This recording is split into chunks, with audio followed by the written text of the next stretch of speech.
Facebook has started restricting Ukrainian posts about the Russian strike on the Kyiv-Pechерsk Lavra and labeling them as potential fakes. There are fragments of the Russian drone, there is damage to the cathedral, there is also an official investigation, but in the Facebook feed, a Ukrainian post can still get a red label. What is this? Is it an algorithm error, mass complaints, or a new level of information warfare? Today, we'll break down how the strike on the Lavra turned into a digital battle on an American social network. Also in this episode, why the new statuses in Reserve Plus might affect deferments, how the voice AI assistant Sophia is designed to help military personnel and veterans, and why Ukraine needs its own Firepoint interceptor. The main story in a moment. Facebook has started restricting posts by Ukrainian users about the Russian strike on the Kyiv-Pechерsk Lavra and labeling them as potentially false. Among those who received such notifications was, in particular, the spokesperson for the Orthodox Church of Ukraine, Yevstrati Zoria. This concerns posts featuring a photograph of the Assumption Cathedral engulfed in flames.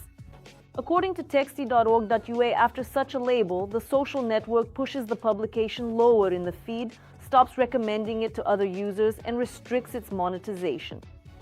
And here, Facebook did not name either the fact-checking organization or the specific claim that was allegedly debunked. In other words, the user is essentially told that this might be false, but they are not given an explanation as to what exactly is untrue.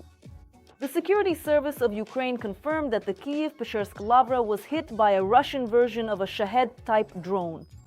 This conclusion was made after analyzing the debris at the site.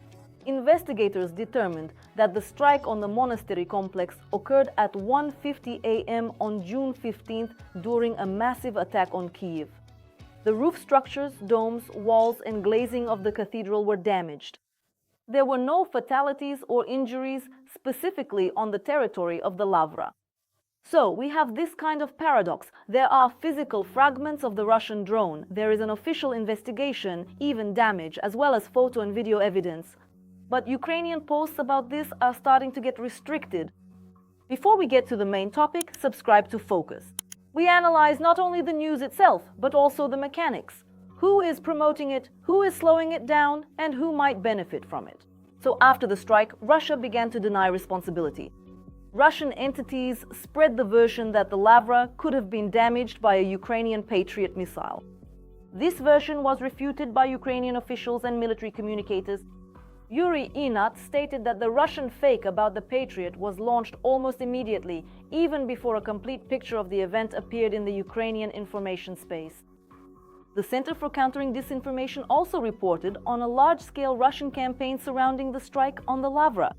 So the logic is simple: either call the strike a provocation or shift the responsibility onto Ukraine. And here is the main question: could Facebook have made a mistake on its own? In general, it's possible, but could the complaint system have worked? That is also quite likely. But can we directly claim that Russia organized this? Without evidence, we generally cannot say that. However, the mass imposition of identical sanctions, according to texty.org.ua, may indicate a coordinated complaint campaign that forced the algorithms to send Ukrainian posts for review. And here, Russia doesn't necessarily have to convince everyone that its version is true. It's enough to create noise, to sow doubt, so that the platform suspects a fake. And this is exactly how the information war shifts to the level of the interface. There's no need to shut down media, block a website. It's enough to push a post lower in the feed, remove it from recommendations, and stop its organic spread.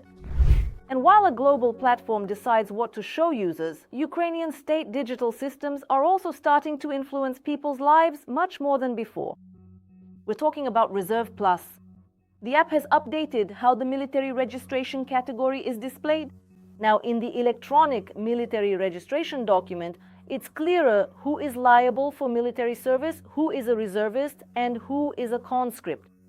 Previously, some people could see themselves in one category, while in fact they belong to another. For employers, this is quite critical, because only those liable for military service are subject to reservation, not reservists. At first glance, this seems like just a technical update to the app, but in practice, it can influence the decisions of businesses. If an employee turns out to be a reservist, they cannot be counted in the same way as someone liable for military service when it comes to reservation.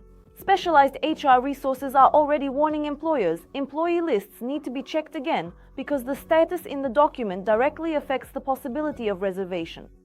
And here we see that without digital systems, the state would have operated much more slowly during the war. But this means that every update in such a system has both legal and human effects.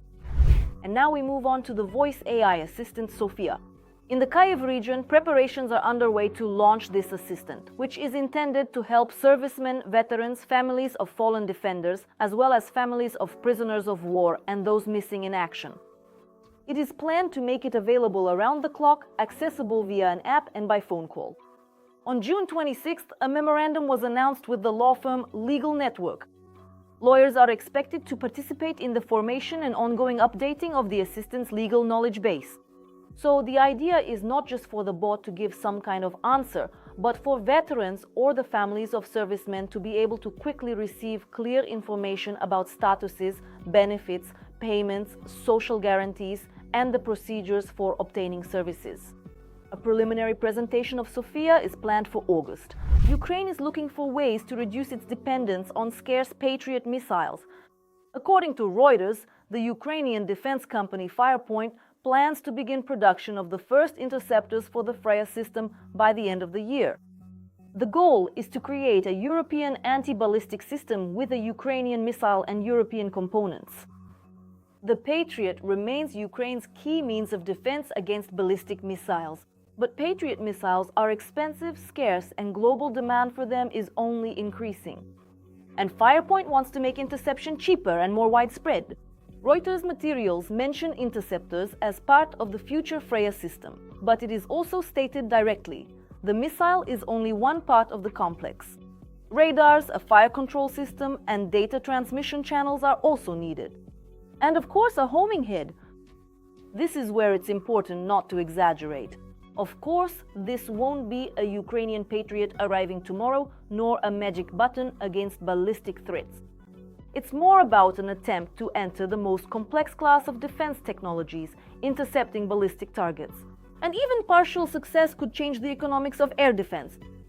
Expensive Western missiles are used against the most challenging targets, while cheaper interceptors handle part of the load. Write in the comments which you think is more dangerous: when a social network can mistakenly restrict the truth, or when a government digital service can make a mistake regarding a person's status. Like, turn on notifications and subscribe to Focus so you don't miss the next analysis.